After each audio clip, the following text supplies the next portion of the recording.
Abul Abed is a 35-year-old Palestinian living in the Jenin refugee camp. He is the father of 3.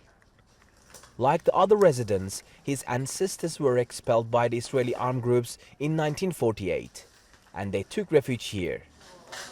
He was preparing to bury his father when the recent attack started. But he was unable to do so, having fled his home. When he returned, everything was destroyed. The worst thing was my father's death, then the house. The house can be rebuilt.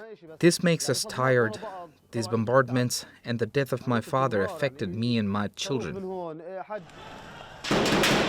On Monday, Israel unleashed one of the most significant military raids since the second uprising in the early 2000s.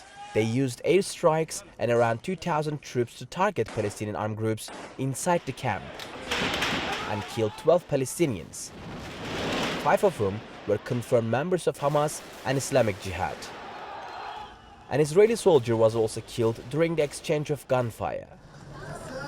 On Wednesday, the Israeli government declared it was withdrawing its troops from the camp, ending the deadly raid.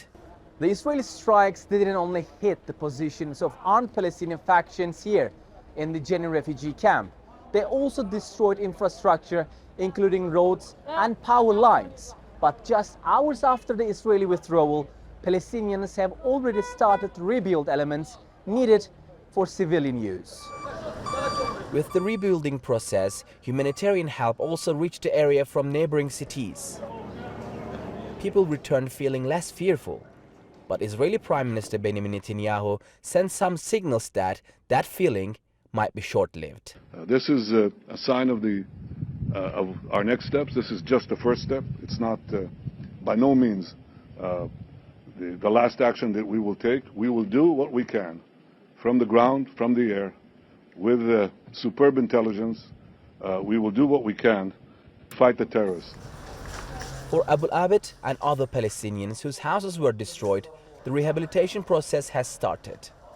But whatever happens, he says, Palestinians got used to Israeli strikes and they will never leave the Palestinian territories. Mustafa Fatih Yavuz, Theatre World, Jenin refugee camp, Occupy West Bank.